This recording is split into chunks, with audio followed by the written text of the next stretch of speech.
My name is Sam Vaknin, and I'm the author of Malignant Self-Love, Narcissism Revisited. Clinging and smothering behaviors are the unsavory consequences of a deep-set, existential, almost mortal fear of abandonment and separation. For the codependent to maintain a long-term, healthy relationship, she must first confront her anxieties head-on. This can be done via psychotherapy, of course. The therapeutic alliance is a contract between patient and therapist, which provides a safe environment where abandonment is not an option, and thus where the client can resume personal growth and form a modicum of self-autonomy. In extremis, the psychiatrist may wish to prescribe anti-anxiety and antidepressant medications. But self-help is also an option. Meditation, yoga, and the elimination of any and all addictions such as workaholism or binge eating. Feelings of emptiness and loneliness, which are at the core of abandonment anxiety and other dysfunctional attachment styles, these feelings can be countered with meaningful activities, mainly altruistic and charitable, and with true, stable friends who provide a safe haven and are unlikely to abandon the codependent, and therefore these people constitute a holding, supportive, and nourishing environment. The codependent's reflexive responses to her inner turmoil are self-defeating and counterproductive. They often bring about the very outcomes that she fears most. Clinging and smothering often lead to abandonment. But these outcomes also tend to buttress her worldview. She says to herself, the world is hostile. I'm bound to get hurt. And these outcomes also sustain her comfort zone. Abuse and abandonment, she says, are familiar to me. At least I know the ropes and how to cope with them. And this is precisely why the codependent needs to exit this realm of mirrored fears and fearsome tumult. She should adopt new avocations and hobbies, meet new people, engage in non-committal, dispensable relationships, and in general, take life more lightly, or even get a life. Some codependents develop a type of militant independence. It's a defense against their own sorely felt vulnerability, their dependence. But even these daring rebels tend to view their relationships in terms of black and white, an infantile psychological defense mechanism known as splitting. These codependents, who are also militantly independent, tend to regard their relationships as either doomed to failure or everlasting, and their mates as both unique and indispensable, soulmate, twin, or completely interchangeable, objectified. All these, of course, are misperceptions, cognitive deficits grounded in emotional immaturity and thwarted personal development. All relationships have a life expectancy, a sell-by or good before or expiry date. No one is irreplaceable or completely interchangeable. The codependent's problems are rooted in a profound lack of self-love and an absence of object constancy. She regards herself as unloved and unlovable when she is all by herself, and that's why she goes out seeking relationships. Yet clinging, codependent and counterdependent, fiercely independent, defiant, and intimacy retarding behaviors, all these can be modified. If you fear abandonment to the point of phobia, here's my advice to you. First of all, compile a written, very detailed kind of mission statement regarding all the aspects of your romantic relationships. How would you like them to look like? How would you go about securing the best outcomes? Revisit and revise this charter regularly. Then list your 3 most important mate choice criteria. What would you be looking for in a first date, and without which there will be no second date? This list is your filter, your proverbial selective membrane. revisit this list and revise it regularly as your taste, experience, and preferences change. Conduct a thorough background check on your prospective intimate partner. Go online, Google his name, visit his social networking accounts, ask friends and family for information and an appraisal of his character, temperament, and personality. This preparatory research will put you in control and empower you. It will serve as an antidote to uncertainty and the anxiety attendant upon it. Next, use the volatility threshold and the threat modeling tools. Explanation is in order.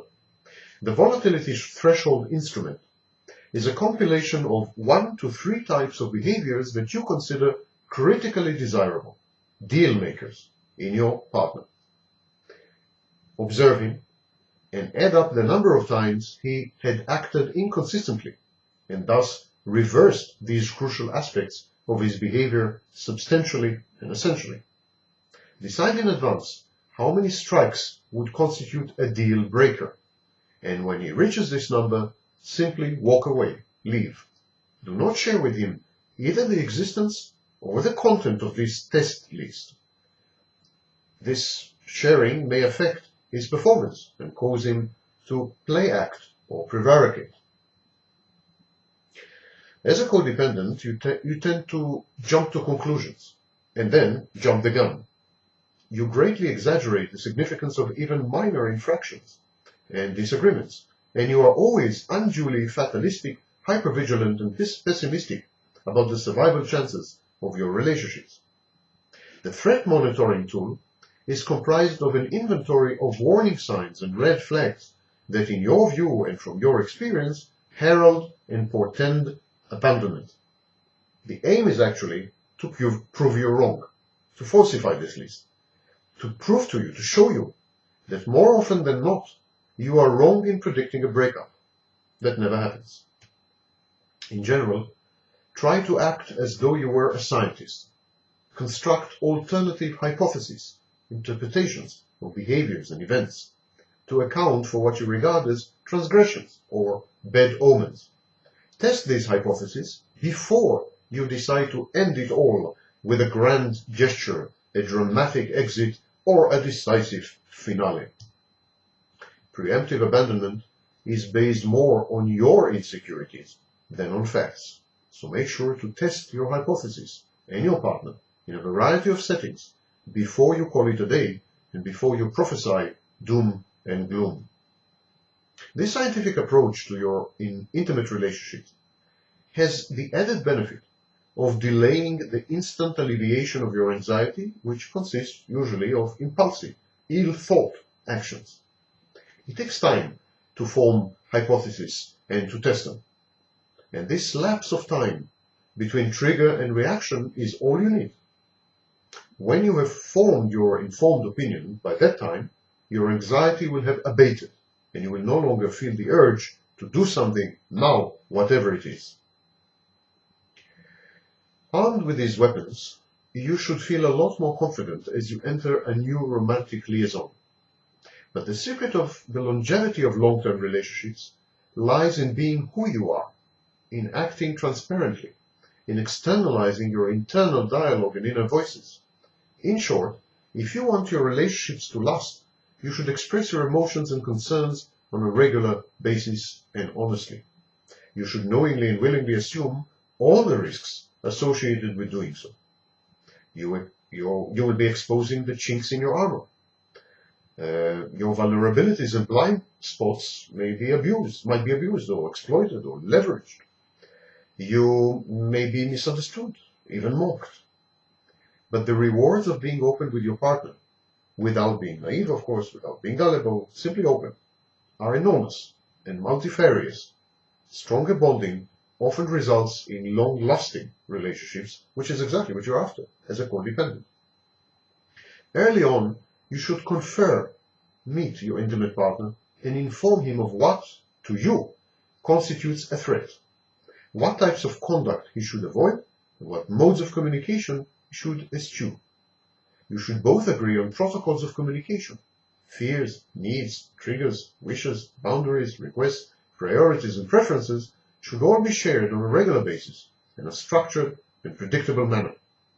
Remember, structure, predictability, even formality are great antidotes to anxiety and impulsive acting. But of course, there's only that much that your partner can do to ameliorate your mental anguish. You can and should help him in this oft Herculean task. You can start by using drama to desensitize yourself to your phobia. In your mind, imagine and rehearse in excruciating detail both the worst case scenario and the best case scenario. For instance, abandonment in the wake of adultery versus a blissful marriage. In these reveries, do not act as an observer. Place yourself firmly at the center of the scene of the action and prepare detailed responses within these impromptu plays. At first, this pseudo-theater may prove agonizing, but the more you exercise your capacity for daydreaming, the more you will find yourself immune to abandonment. You may even end up laughing out loud during the more egregious scenes.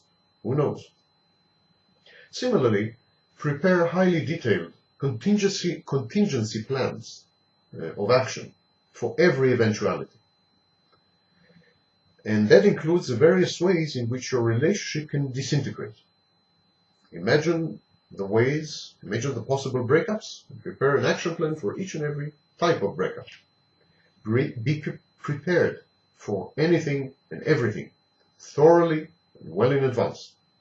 Planning equals control. And control means much reduced and lessened dread. Good luck.